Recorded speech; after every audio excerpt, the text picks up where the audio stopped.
What's up, everybody? This is Fred Rachani. We have right here via Zoom a very special guest. He is the first ever Arab American casting director. We are pleased to be joined by Hamzah Saman. He is a man who is a massive influencer on Clubhouse, always dropping a lot of gems. He is the founder of Arab American Casting, and he has worked on so many different productions, from Eternals to Argo. The list goes on, and we're going to hear about all of that and more. Hamzah, as they say in Lebanon, ahla sahla habibi. Thank you so much for the time. How's everything going? I'm good, Habibi. How are you, bro? Doing all right, man. Some people that may not be familiar with you, can you tell us a little bit about Arab American Casting and what you're currently working on? Oh yeah, I have a Arab American casting thingy right here, sticker, and like it has my name in the bottom because business cards don't make it too long. A sticker just sticks anywhere. Arab American Casting was founded in November 2011 by me and Joey Nabel. He's the Oscar winner. No, his film won an Oscar, just to make sure I'm saying it right. In 2007, West Bank Story. And he was amazing. So him and I, we started together, and now he does his own thing, but he's still the founder. He actually just opened a new website for free for everybody that does voiceover. You saw my resume with voiceover, it's all through him, called adrlanguages.com. So definitely you join because you got the mic too. You got everything going on.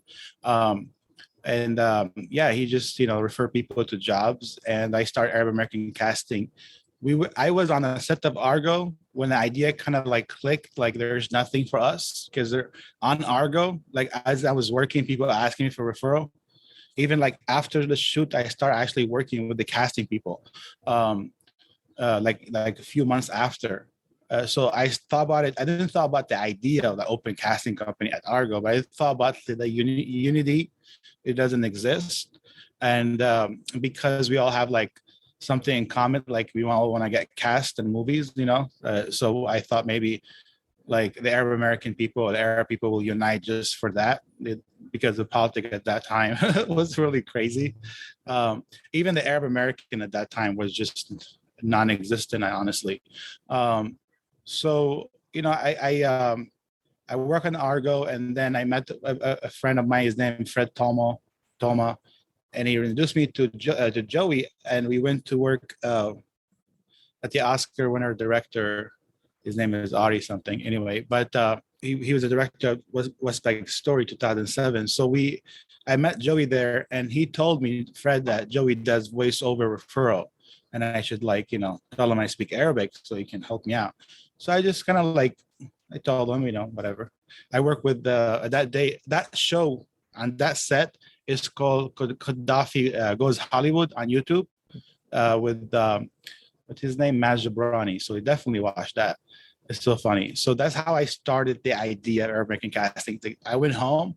I'm like, okay, so this guy, Arabic guy, I met at the Argo, and he referred me to another Arabic guy who, I worked the first time ever to see an Oscar winner people in front of me, and I work with them, you know what I mean? And I work with like big time, like freaking comedian Maz Jabrani. So I was like, all this because of the Arabic guy referred me. So I'm like, I just went on Facebook and opened United Arab Actors. No, United Arab American Actors.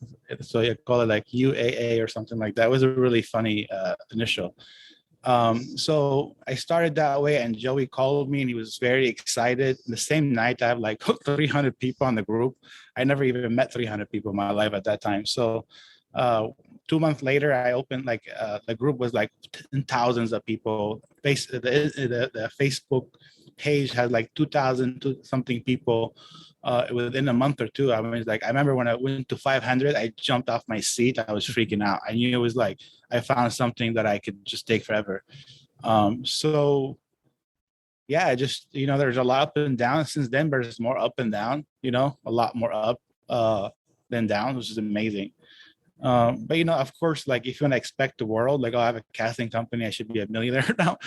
That's not gonna happen. There's more like I love what I do because I'm an actor too. And so Arab American Casting, actually our website crashed about, I think 8 years ago. And it was very devastating for me because I lost everything. And I didn't tell anybody because like you know how like you fly and they cut your wings, Mhm. you know what I mean? But and like I'll just keep flying. So I kept flying. I opened a new website, and a lot of those people was not on the website now, and I couldn't have my data back. The people like kind of like, we can't find your data. Sorry. I'm like, I got like 11,000 members on there all over the world.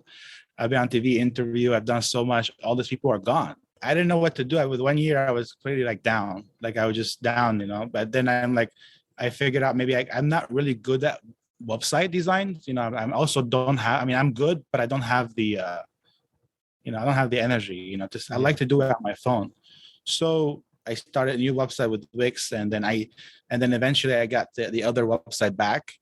So the other website, they became subscribers instead of members. So I'm like little by little, I've been trying to get those people, like whenever I contact people, like, hey, rejoin or re-update, you know. So but the new website is back up too and has over 6,000 members within a few years. So with the other one. So I'm really excited that, you know, it wasn't just the website I learned, it was more about me. It's like the product was me, it's not the website. But it took me a long time to understand that, you know. So Yeah. here we are. Here we are. Yeah, for sure. No, I love that. Thank you so much for going in depth on that and everything. Yeah, Out of American Casting, definitely check it all out. And yeah, it's interesting because I mean, hey, you're a prominent casting director and you do make yourself very accessible, you know, whereas some casting directors, understandably so, have a bit of a barrier because I'm sure y'all are getting inquiries all the time. But I mean, you're out in the open, you're always on Clubhouse, you're always on IG Live, you're always interacting with different people, super accessible on Facebook. I'm assuming that's by design, right? To even if you can't necessarily cast somebody, you could steer them in the right direction. Yeah, I started this way. I mean, I started on Facebook with Facebook groups. The two major one I have is Arab American Casting and filmmaking. And right now I'm at an IG Live called Filmmaking. So I started like when I started Arab American Casting, I had like another side where I want to have fun, you know, and I post anything about filmmaking. So that's what I started. So it's not like for me, it's just it's the easier way because like a lot of people like I don't charge for yet for consulting. I don't have a workshop, but I know I'm like a great in a way in doing these things for people meet online without charging. But at the same time, like I'm learning as to become a casting director too. Still, even though I am a casting director, but just like I'm still learning to become more better. So when I do become better, uh, and like I know what I'm talking about, and people wants to actually invest, you know, in my time, then I will have, you know, a legit form for people to fill out before I work with me. You know, I'm also like I've been training myself to learn photography. That way, when because I love photography, but I'm like I don't know, I just love taking pictures of people too. I don't take pictures of actor because of conflicts, but I also take pictures of actor for free. So I'm trying to figure out what I can do with my time to better to better myself and the people. But the thing is, my people are Middle Eastern actors. My website called MiddleEasternActors.com, Arab American Casting, and ArabActors.com. So those things I need to focus on, and that's the reason. That's why I invested in like photography equipment, and I invested my time learning about casting online, and even like I'm in casting workshops or online also with people with the CSA all the time in the Zoom meeting, trying to learn whatever I can get because what I'm trying to do is just I understand the position I'm in is unique and it's beautiful. So I need to kind of like give back because those people. So when I give back to those people, it's gonna come back to me. So I give a really good headshot to people who cannot afford it. It's gonna look really good on me and my website. So I need to do that. But the thing is, what I was trying to say is I can't do it just for one person, you know, because if I do it for one person, I should get paid before my time, and I don't charge right now. You know what I mean? So I want to do. I want to like have 6-7 people at a time to take photos of. You know what I mean? I don't want to go. Hamzah, can you please come and take pictures of me by myself here? I stopped answering those people because they know I don't charge, and it's not fair to think you're the only one at Arab American Casting. It's not it's not an agency, so we're the managers. Technically, I shouldn't care about you, but I do because I see it differently. You know, I see like, oh, this is the first things never happened before, and you know. I don't have to follow other casting directors, you know, ways. You know, I just want to do it right. As a CSA casting director, member of the Casting Society of America, obviously I've done it right the past 13 years. I haven't, you know, because they investigate everything and they will every second, just to make sure when I carry their name, you know, I'm carrying it, you know, with honesty, you know, and I've been doing that since 13 years ago. I started, I'm like, I'm gonna become CSA casting director. And I did, you know, it took me a long time. You know, I still can't believe it, but I did. And I can't believe there's no Arabic in people. I mean, there isn't, obviously, because that's why I did it. But now you're looking at it like, what? There's nobody here? But there is a less than 1,000 member in the CSA worldwide. Uh, um, so I have to give back for me to grow. And I need to find, this is the problem I'm in now, because I do clubhouses, and in my clubhouse, I mean, they got so popular, not because I'm popular or the topic is popular, because I pushed it so hard. Like I pushed it so hard, I've lost so much time. And I like, in the way I knew I was investing time, but it is also lost time. Um, you know, everybody walks in the room. My thing is that I wanted to tell them what my grandma think of them, and my grandma think that she loves them. And my grandma is Arabic person, you know. She went to Hajj a long time, but she didn't really care about all that. She's just a human being. She told me like, there's nothing in life. I'm like, what? There's literally, she's like, nothing. There's nothing in there. Like it's empty. Like, well, thank you for saying that. I'm still trying to figure out what she's trying to mean. But so there, you know, there is no like, when people come to our room, Arabian Nights or Hollywood Chit Chat or diversity in Hollywood, we did that amazingly. Or you know, or like, you know, craft of act casting with Rose Rose. And when people come to the room, like the first thing they know now, and that's something that I carry to my life, that when I'm in the room, they're welcome in the room. Doesn't matter if they were gay, straight, black, white, whatever, aliens, you know, cat, dogs. I will bring them up and I will treat them the same. And I've done that. I actually gave a cat and a dog, two cats and one dog, an avatar of Arabian Night Hollywood Chit Chat and Diversity in Hollywood. I'm not kidding. They're up there. And you know, people ask me, they text me, my team is like, you know, this is a cat. Her name is Sandy the cat. She comes out like as a cat on Clubhouse. She's in with her face. So I would put a cat face, and then everybody, oh, can I have my cat? She's diverse too. She needs to be included. I got my cat running around now. So the point is that when my Joey actually told me when I first had my kid, he said, you will give your kid whatever you didn't have. I'm like, okay, great. He's gonna have everything, right? But that's what Arab American casting. And when I say Arab American casting, is everybody, all the actors in the world. What I didn't have, I want to give them. You know, when they come up to the room, when people see me in the room in the beginning, oh, Hamzah, hell no.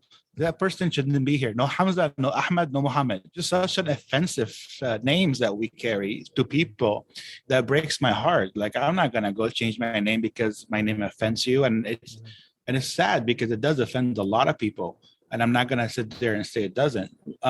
So my name and my culture was very important to me to tell people that if I know that I could offend you, it's fine. Stay away from your life, excuse my language. But I know that we're good people, and you'll enjoy being around us. And Arabian Night, thanks to Samar and Kareem, and many people, Samar, Kareem, and Merli, Tanaya, Jerry. I forget a lot of people, but I mean, you know, all these people started, and you know, with me, you know, I mean, oh yeah, the guys of music, Ron, I mean, everybody, Raymond, Juan, all these people come in. Of course, Mireille, because she's probably watching, she's raising her hands, like, what the hell? But all these beautiful people, Lily, and all this, I want to name them, but I'm not really good at names. So all you motherfuckers, thank you very much. So we have Arabian Night, for example, like we don't have a lot of people coming in, but we start opening Arabian. So we open Arabian Night to try it a few different ways. So like, let's try Hollywood Chit Chat, because that's what's going on in Arabian Night. We're talking about Hollywood crap, and it blew up.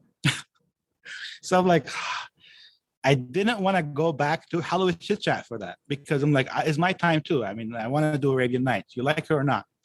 Arabian Night and the Casting Director Club. I'm not gonna just, you know, listen. I showed the world in a way on Clubhouse that if I want to do your shows, I can do it. I can do it. There's no problem. I can make 80 people. But there is a need for my Arabian Night name, for my name and your name, Fred, Hamzah, and all these Ahmad, and all these crazy names out there. They need to be like out there with your name, because there are good people too. That there are bad Hamzah out there. There are bad Muhammad out there, I'm sure. But they're my cousins with name Osama was really good guy. He died in COVID. So, you know what I mean? So I'm just saying, like that night when Osama happened right now, I'm like, my cousin's name Osama.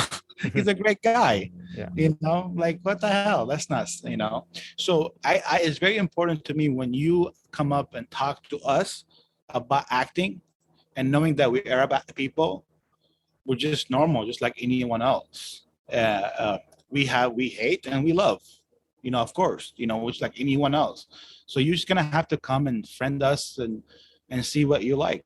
I love that, man, and that's so true. And and I love that you're one of your avatars on Clubhouse is diversity in Hollywood, and you preach what I love about all the talks that you have with the different casting directors. You're all from different backgrounds and everything else, and it just shows that everybody can get along and everything, and it cuts through all like the BS and everything else. And it is kind of sad in a way that we still have to take steps to quote unquote humanize, Arabs, or in this case, Arab American actors, when in reality, we're just, we're just people like everybody else. But kudos to you for, putting yourself out there, putting other people out there. I think a lot of times too, and I've interviewed a lot of LGBTQ actors as well, and they've told me a lot of times it's just fear, right? It's just fear, it's just BS they see in media or social media. And sometimes they're just not exposed to different cultures and different backgrounds. So it's great that you're doing that. So much respect to you for everything you do. I got to ask you though, as a father and as a casting director and photographer and actor yourself, among many other job titles, how the heck do you balance everything? Well, it's hard. I have family, obviously, a mother to support back home, so if I don't work, I don't make money, so so you work hard, hopefully that it catch on sometime, so if it catch on, I know for sure, I'm confident, if I get a feature film, because I did 3 times during the pandemic, I think 4 times, but one of them was already before the pandemic, 3 feature film. And I cast them beautifully. The people were they left a review on my Google. One of the movies right now called Jacir is just everyday article from every single corner of the country. It's like I'm just hoping it's to start going up there like this, and and it's just a great movie, a great story about Black person, white person, Arab American, and a Syrian refugee all together. So imagine all together as a family in a way, all meeting for the first time. So it's called Jacir. It's on my Facebook, Instagram, all over. So to answer your question, I make it even tougher for me to work. So I do everything by hand on Arab American casting at releaseandactors.com. I have at least 1,000 people waiting or more to get their pictures up. And I put one pictures up and then I wait, because I don't want to just keep putting them up. And then it's a lot of work. You gotta design it and fix it up. And I made it that way, because people gotta see the love from the, if you're selling shawarma, you gotta smell it. You can't just walk by and get a sandwich, they gotta put some kind of baharat in there and garlic. But they get shimmerich, before you, but people can see when I post something, they gotta, I don't care how much likes they get. I posted something yesterday, I think it's the best post I've posted in my life, honestly, because it's from Neil deGrasse Tyson, and he goes if you're not, he just came out with it. He was just talking, about Carl Hagen and how he met him, and then he just came out with what he said. I'm like, just insane topic. Insane quote, and I posted, and it took me about an hour to design it. Got nobody likes it. Nobody. I'm like, I don't care, because that's what I stand for. I want that voice to remind me, if I'm not making a difference in someone else's life, it's the wrong business. And it's very important because sometimes we don't get enough money, and you don't get enough money too. And we don't, not only that, they walk away, they get their film, they're they don't even, they look at us as a bus service or some crafty service. The crafty service, they love them because they give them food. So look at us as a bus service or like so some people have no respect for casting. And I can smell it from far away by their way they email me. Hi, I'm just looking for the lead actor. I got on the phone with those people meeting, right? And like Zoom, everything and blah, blah, blah. And then the last thing she said is deferred payment. My head went shaking. I said like, why you just told me in the beginning, because I had to take time off to talk to you as a professional. I didn't tell her that in my head. As a casting director, I take interviews, jobs very seriously because they're very tough to get now for me than before. And especially so I have to say no to some of them because their standards as a CSA casting director I can't stand. Like, you're not paying, deferred payment, disrespect for the casting before you even get there. So I looked at it like this. I'm like, she wants deferred payment. She wants the lead actor. She's sweating for it. She can't find it, of course.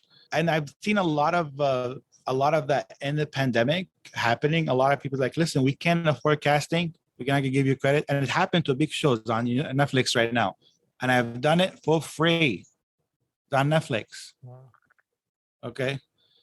Yeah. And I'm not gonna say which show, of course, because it's horrible. But and after that, no problem. And sometimes I don't care because the people get paid sometime. And I'm like, it's okay. Like I've done one of the, I hope that thing doesn't fall off. One of the show, I've done it just last week, 2 weeks ago, maybe, or so.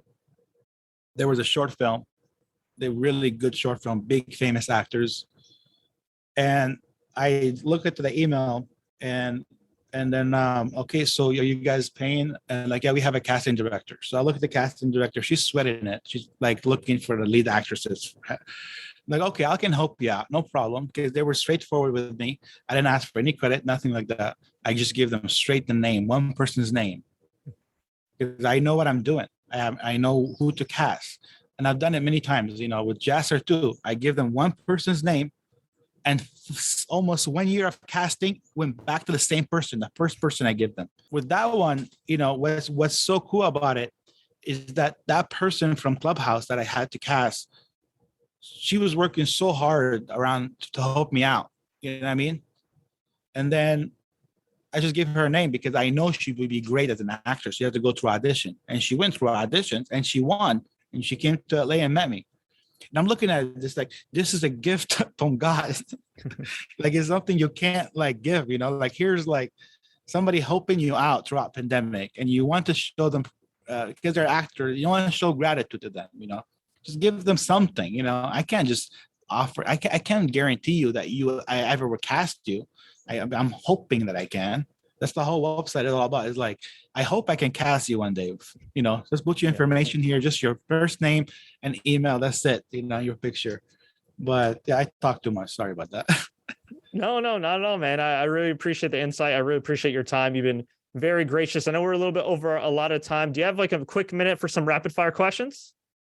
Oh, absolutely. All right. Yes. Favorite late night snack or cheat meal? White Castle from the freezer. Yeah. So I get him, I put him in the microwave, and then I take him out and stick him in the oven for a little bit, and done. All right. Favorite Lebanese dish? Oh, favorite Lebanese dish. Oh, I like anything, but like food or dessert. Yeah, like any, you give mjadra, mluhiyi, like is there a shawarma? Like what's like if you're coming home, what's at the top of your list? That's all. I can't mention them because then I cry. The restaurant is far from here. That makes so.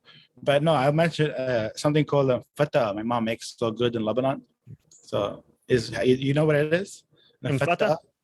Fata.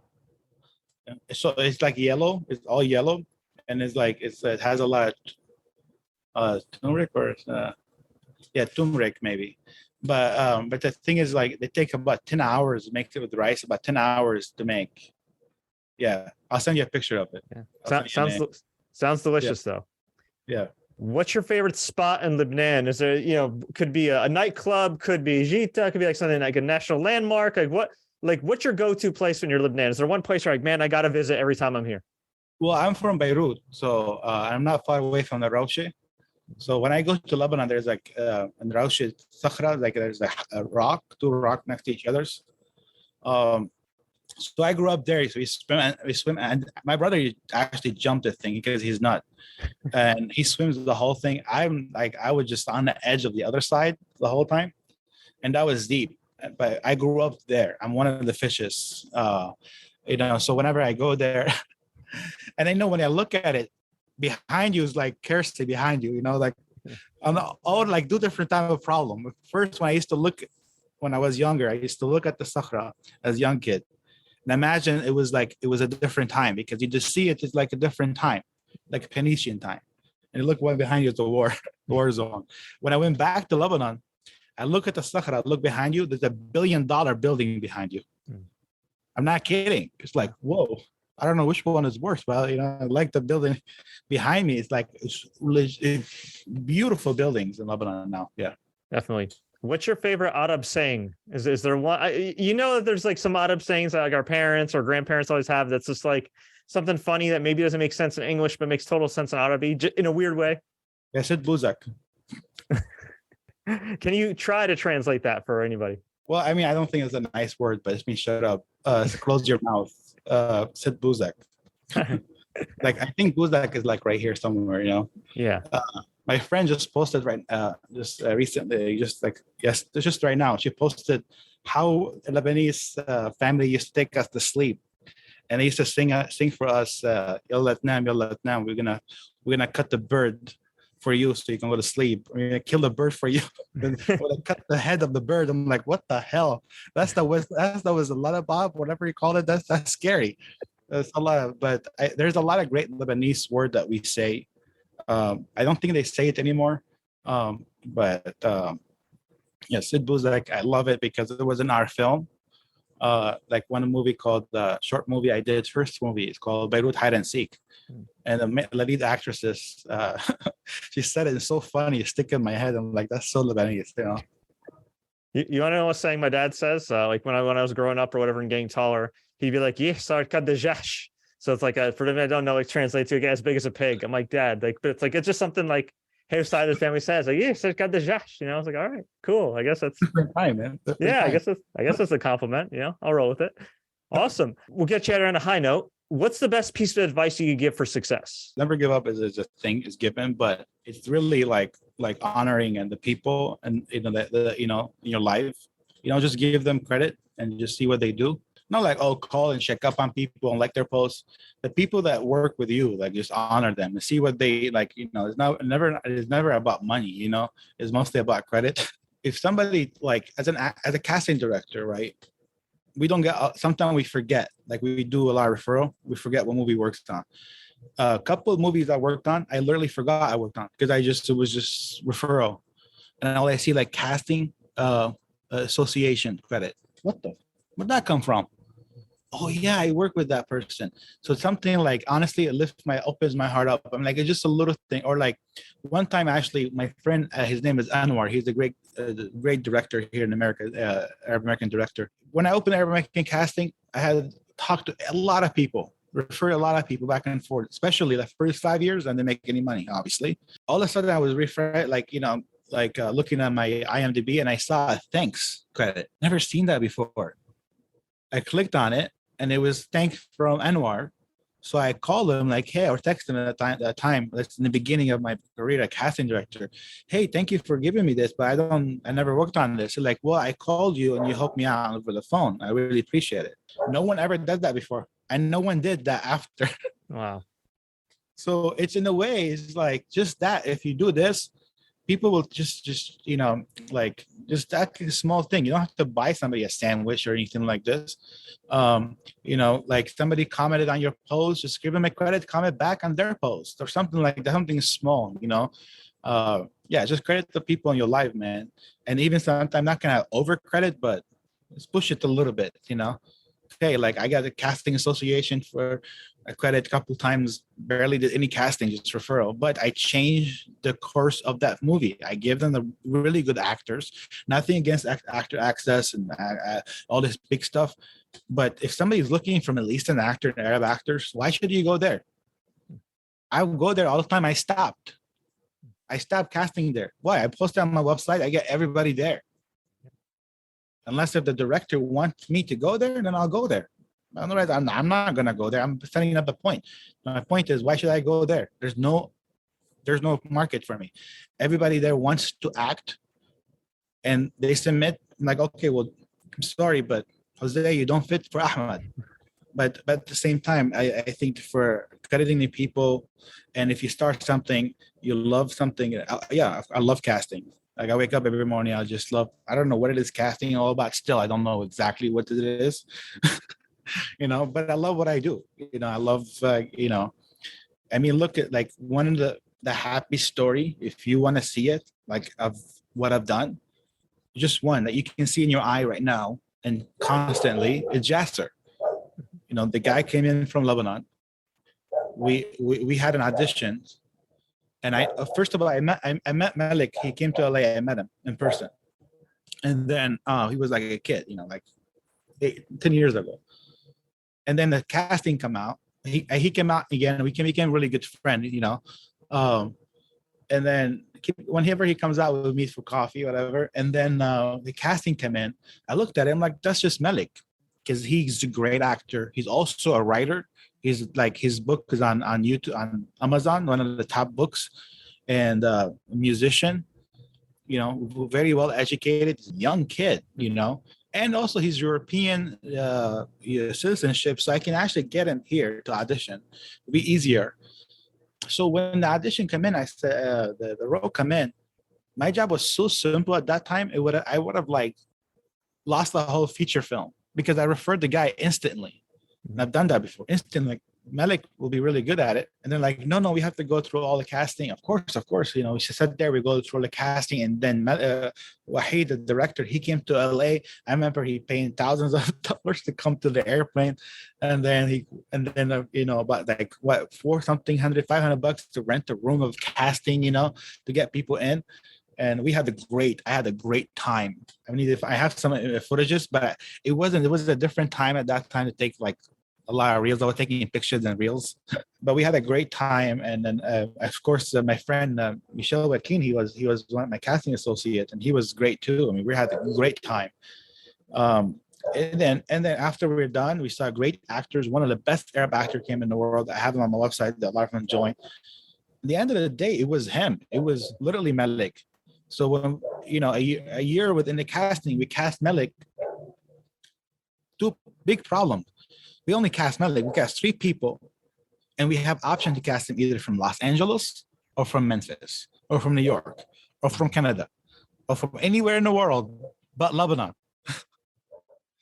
Don't mess it up. But I'm like, I know as a casting director for Arab World, I have to get people to work here. Bring them to America. I have to, because if I can do it if they can get cast, and if I do that, it will change my casting career, because it'll open up the whole different world, and open up more actors that can act.